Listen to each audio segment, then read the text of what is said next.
नमस्कार, आप सभी का स्वागत है। जैसा कि लाइव स्ट्रीम नहीं चल पाया नेटवर्क प्रॉब्लम के कारण, तो मैं वीडियो बनाकर अपलोड कर देती हूँ, आप इससे भी समझ सकेंगे। तो जैसा कि आज हमें समझना था, अर्थात आज हम समझने वाले हैं दुख और शोक के कारण क्या हैं। तो ध्यान से समझिएगा।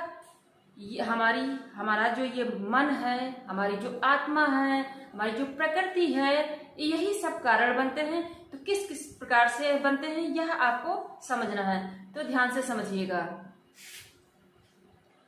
महर्षि पतंजलि द्वारा वर्णित योग सूत्र नामक दर्शन यानी योग दर्शन नामक ग्रंथ में उन्होंने किस प्रकार से बताया है, और यही सत्य भी है।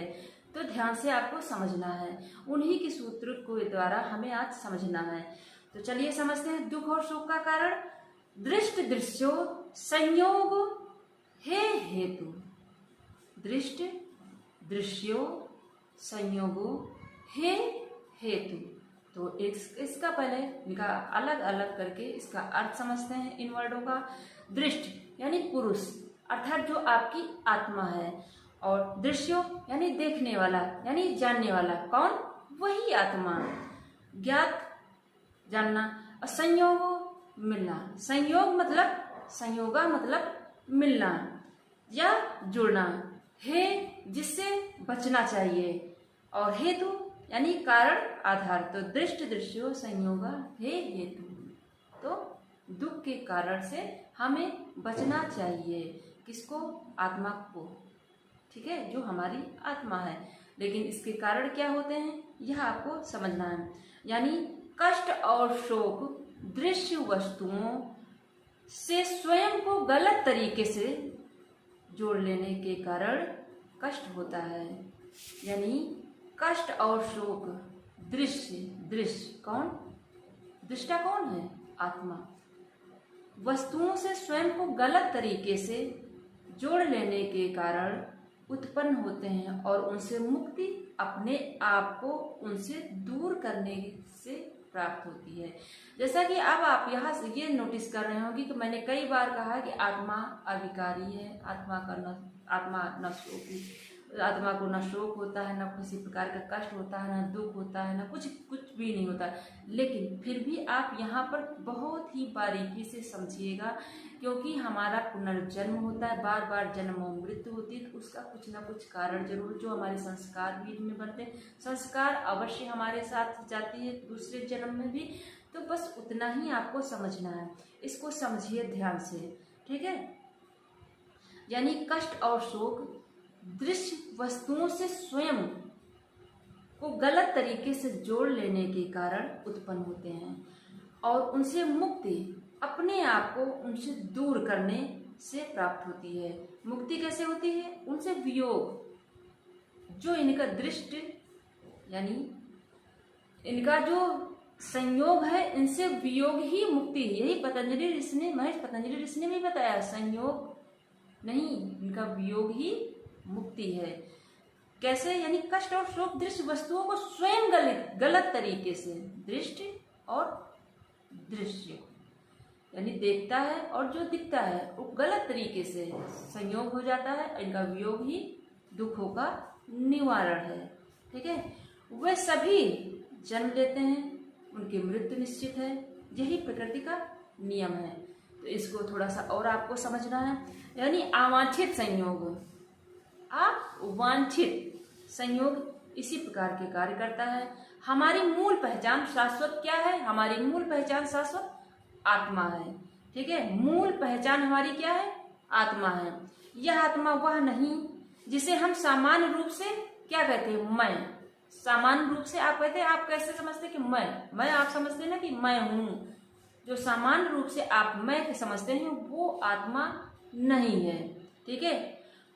जब हम जब कहते हैं मैं, एग्जाम्पल तौर से देखिए, समझिए। जब हम कहते हैं कि मैंने परीक्षा उत्तीर्ण कर ली है, यानी मैंने कोई कार्य कर लिया है, तो हम यह मान लेते हैं, या कम से कम इसके अस्तित्व का अनुमान यह देख कर लगा सकते हैं कि हम जिस मैं को जानते हैं उसका एक साक्षी है। जिस मैं को हम जानते हैं, इस प्रकार से अनुमान लगा सकते हैं कि मैंने ये कार्य कर लिया या मैंने यह परीक्षा उत्तीर्ण कर लिए, तो उस मैं का साक्षी है। ठीक है, इतना केवल अनुमान लगा सकते हैं। ध्यान से समझिएगा, एक मैं होता है और एक दूसरा होता है। एक ये तो यह मैं हो गया जो आप समझते हो, साक्षी तौर से आप जो समझते हो कि मैंने आप, जैसे कि आप मैं आपको कुछ ज्ञान प्रोवाइड करा रही हूँ, ठीक है, मैं, ठीक है, तो ये वो मैं नहीं है जैसा आप समझते हैं, यानी आत्मा वाला मैं नहीं है।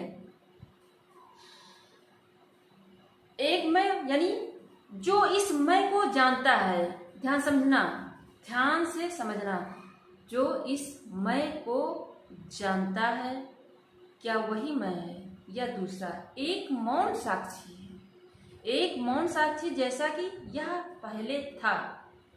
यदि यहाँ दो भिन्न पहचान, एक तो साक्षी होगा जिसे आपने कार्य किया, एक मौन साक्षी है जैसा वह पहले था। तो महर्षि कहते हैं कि आप यह जान सकते हैं कि दोनों को एक कैसे किया जाए, यानी यहाँ पर एक भिन्न पहचान बता रहा है ना, शो कर रहा है। तो महर्षि कहते हैं कि आप यह जान सकते हैं कि दोनों को एक कैसे किया जाता है। वह मैं, ध्यान समझिए, वह मैं जिसने परीक्षा उत्तीर्ण की, यानी मेरी परीक्षा कहता है, यानी मेरा कहता है, उसकी मेरा है सब कुछ। उससे प्रकृति के तत्व में एक अत्यंत सूक्ष्म परिवर्तन, किसने? प्रकृति के तत्व, जो तत्व है प्रकृति के में एक अत्यंत सूक्ष्म परिवर्तन का पता चलता है। जिसने कहा परीक्षा मैंने उत्तीर्ण कर ली, उसमें जो प्रकृति के जो हम तत्व हैं उसमें परिवर्तन, तत्वों के कारण परिवर्तन का सूक्ष्म पता चलता है। ठीक है, इन दो पहचानों के अतिरिक्त एक प्रकट, दो पहचानों के जो दो पहचान में, एक मैं जो मैंने किया, एक मैं वो जो आत्मा है के अतिरिक्त एक प्रकट प्रकृति है, जहाँ विषय वस्तु और घटनाएं होती हैं।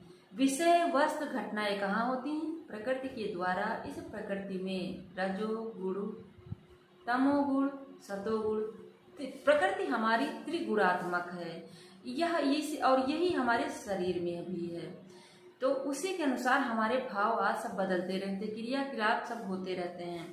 प्रकृति के द्वारा ही हम सब कुछ, हम सब पर डिपेंड, हम सब कुछ करते रहते हैं। लेकिन उसमें हम अगर विवेक और बुद्धि का प्रयोग करते हैं तो हम उसको सही और सुचारू रूप से कर सकते हैं। तो यहाँ ये समझना, ये मैं यानी कि जो आप कर सकते हो, लेकिन वो मैं नहीं, आत्मा। जैसे मैंने परीक्षा उत्तीर्ण कर ली, ठीक है, जैसे कहते कि मैंने परीक्षा उत्तीर्ण कर ली, या एग्जाम्पल तौर पर यह परीक्षा में विफल हुआ, तो क्या आत्मा विफल हुआ? ऐसा संभव तो है नहीं। यद्यपि एक सुखदायी है और दूसरा इसके विपरीत। जैसे आपने कोई परीक्षा यानी टेस्ट कोई क्वालिफाई कर लिया तो आप कितने प्रसन्न रहेंगे, कई लंबे समय तक प्रसन्न रहेंगे, क्योंकि आपको सफलता प्राप्त। एक जो वही असफलता प्राप्त होता है यानी क्वालिफाइड नहीं कर पाता है, तो उसको कितना कष्ट होता है। तो यह एक, दोनों देखो कार्य एक है, दोनों विपरीत हैं, फिर भी यह एक दूसरे के प्रति क्षमतावान होते हैं। मैं जो परीक्षा से गुजरता है वह प्रकृति का सूक्ष्म अंश होता है। यह हमारी आंतरिक छाप और बाहरी साक्षी के समान नहीं होता है। जो यानी मैं जो परीक्षा से गुजरता है, जो परीक्षा यानी समझने के लिए यहाँ परीक्षा वर्ड यूज किया गया, ध्यान से समझिएगा, वह प्रकृति का सूक्ष्म अंश होता है। यह हमारी आंतरिक छाप और बाहरी साक्षी के समान नहीं होता है। यह साक्षी भिन्न होता है और महर्षि के अनुसार इसे इसी प्रकार देखना चाहिए। ठीक है, अन्यथा वह परीक्षा उत्तीर्ण करने के क्रम में इस जगत की सारी समस्याओं में उलझ जाता है। महर्षि कहते हैं आत्मा सत्य है और शाश्वत अहम है। आत्मा सत्य है और शाश्वत अहम है। यह अहम अत्यंत बहुमूल्य होता है, इसलिए इसे अलग रखो। ध्यान से इस लाइन को समझना। महर्षि क्या कहते हैं? आत्मा सत्य है और शाश्वत अहम है। शाश्वत क्या है? अहम। यह अहम अत्यंत बहुमूल्य होता है, यानी जो आप मैं कहते हैं, इसलिए इसे अलग रखो। यदि तुम दो, ध्यान समझना, यदि तुम दो मैं या स्वयं की पहचान के बीच में, मैं या स्वयं की पहचान के बीच के संबंध को जानना चाहते हो तो अपनी परीक्षा उत्तीर्ण करने के लिए गलत रास्ते को अपनाओ। झांझकर समझाने के लिए है।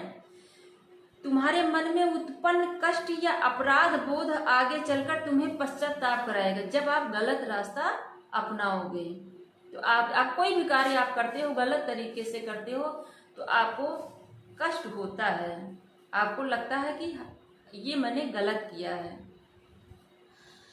मन साक्षी और मैं, मन जो है साक्षी और मैं, मेरा के बीच संबंध जोड़ता है।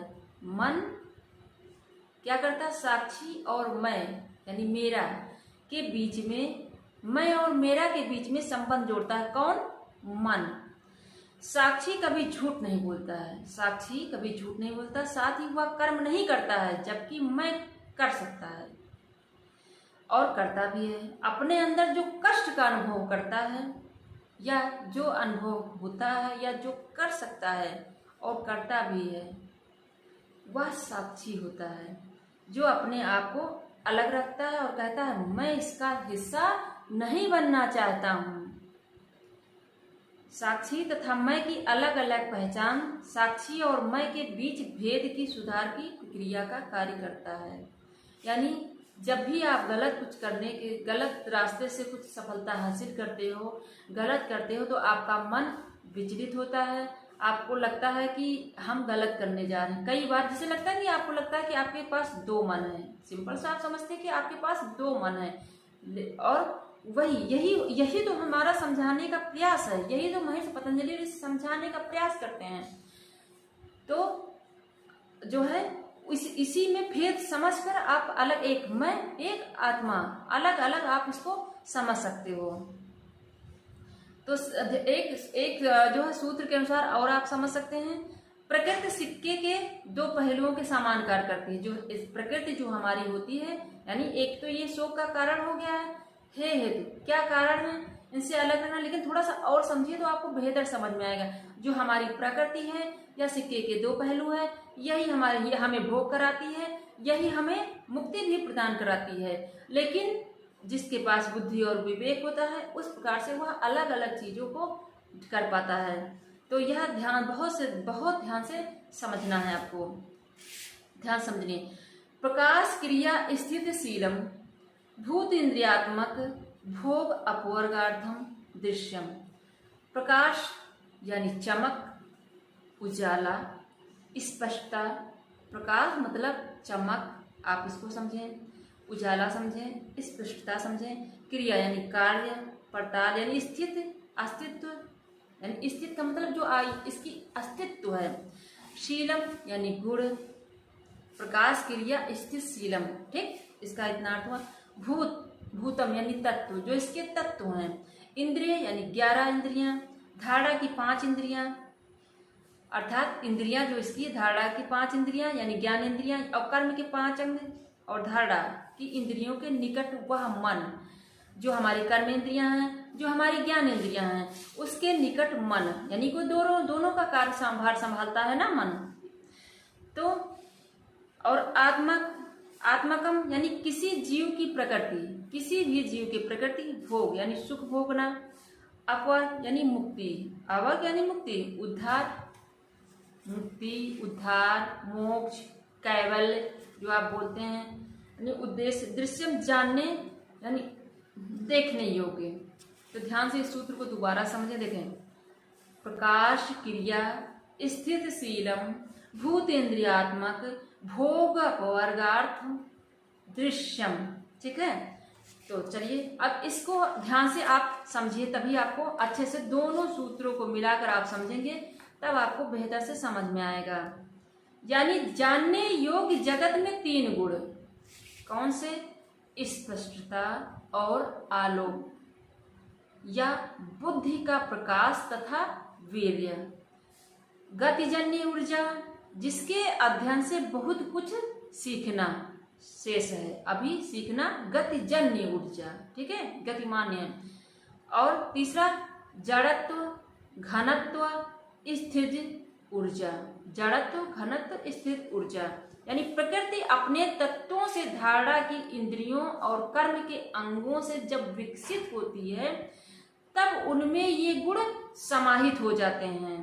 वे गुण ज्ञात, ध्यान समझना, वे गुण ज्ञात अहम यानी मैं हूं के साथ ही मन में भी सदैव विद्यमान रहते हैं। वह सर्वोच्च इंद्रिय के समान है जो बाह्य जगत को, बाहरी जगत को आंतरिक जगत से जोड़ती हैं। ध्यान से यह लाइन समझिए। वे गुण ज्ञात अहम यानी जो मैं हूं, जो आप बोलते हैं मैं हूं के साथ ही मन में भी सदैव विद्यमान रहते हैं। यह सर्वोच्च इंद्रिय के समान है, सर्वोच्च इंद्रिय के समान है जो बाह्य जगत को आंतरिक जगत से जोड़ती हैं और यह निश्चित करती हैं कि कोई व्यक्ति जीवन के सुखों को भोग, ध्यान समझना, वही जो आपको दिखता है, जो प्रकृति के जो तत्व हैं, तो वही कोई व्यक्ति उसको जीवन के सुखों के माध्यम से देखता है, यानी सुखों का भोग का साधन बनाता है। और कोई व्यक्ति है उसकी प्रेरणा लेकर उससे मुक्ति की ओर बढ़ता है। यानी प्रकृति के ही तत्व जो हैं ये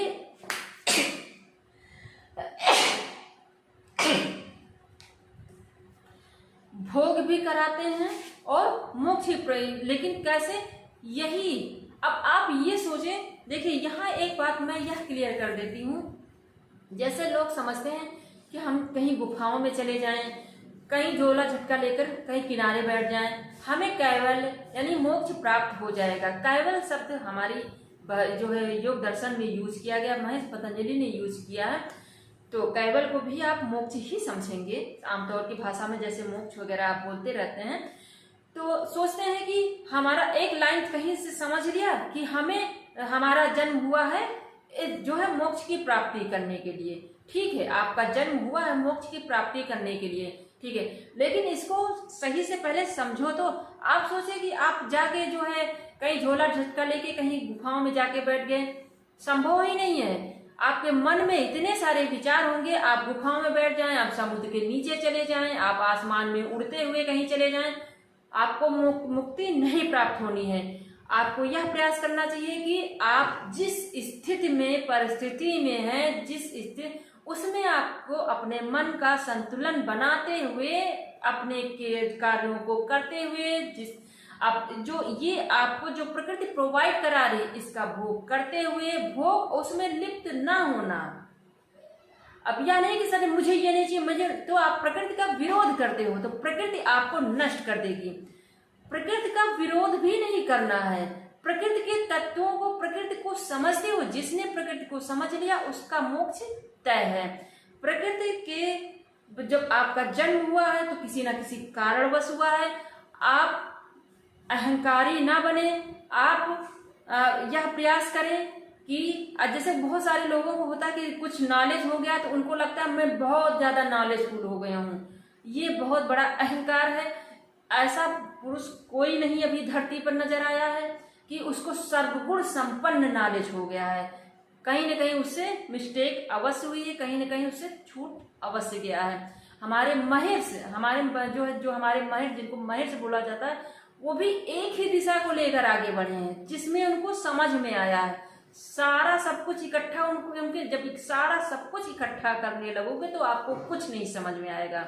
तो प्रयास यही करिए, जीवन का आनंद लेते हुए, अपने कर्तव्यों का पालन करते हुए, अपने जो आपकी रिस्पॉन्सिबिलिटी है उसको निभाते हुए, धीरे धीरे आगे बढ़ते हुए, इस प्रकृति का खेल को समझते हुए आप अग्रसर रहिए।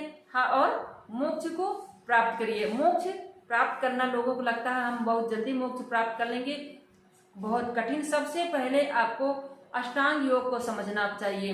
यम, नियम, आसन, प्राणायाम, प्रत्याहार, धारणा, ध्यान, समाधि। जो सामान्य मनुष्य हैं उनको ये नहीं समझना चाहिए कि हमें बहुत सारा नॉलेज हो गया है, बहुत सारा ज्ञान का भंडार उनके अंदर घुस गया है, ऐसा कुछ नहीं समझना। उनको यम नियम पहले फॉलो करना चाहिए, तभी धीरे धीरे उनको दिमाग उनका शांत रहेगा, तभी वो आगे बढ़ सकेंगे। पहले वो यम नियम को फॉलो करके दिखाएं, तब आगे जाकर काम करें। क्योंकि कथा कथित बहुत सारे आध्यात्मिक गुरु आपको मिल जाएंगे, बहुत सारे नाटकबाज लोग मिल जाएंगे, उनको बहुत सारी नॉलेज है। ऐसा कुछ नहीं होती, रियलिटी कुछ और होता है, यानी सत्यता कुछ और होता है, सत्यता के परे कुछ और होता है। तो सही नॉलेज ग्रहण करें। आप प्रयास यह करें कि अच्छी पुस्तकों को पढ़ें जो आपको सही गाइड कर सके, ना कि बेमतलब के विचार, बेमतलब के लोगों का साथ, गलत लोगों का संगत मत करिए। और आज जो है महापुरुषों का साथ कीजिए, जो उन्होंने कुछ जीवन में अपने हासिल किया, वो आपको गलत रास्ता कभी नहीं बताएंगे। और आपको यह देखना कि कौन महापुरुष है, कौन कथाकथित आध्यात्मिक गुरु बनकर बैठा, तो बुद्धि आपको उस जगह पे लगानी है। तो यही सबको समझते हुए आप अपने जीवन के जो लक्ष्य हैं उनको प्राप्त करते हुए लास्ट में मोक्ष की तैयारी में हमेशा रहें। तो आपने अच्छे से समझा होगा। और नए चैनल को जरूर सब्सक्राइब करिएगा, अपने शुभचिंतकों को जरूर शेयर करिएगा और प्रयास करिए लाइव सेशन में जरूर जुड़ें। आज नेटवर्क प्रॉब्लम के कारण मैंने वीडियो अपलोड कर दिया है, वो सही से नहीं चल पाया। तो आप सभी का धन्यवाद।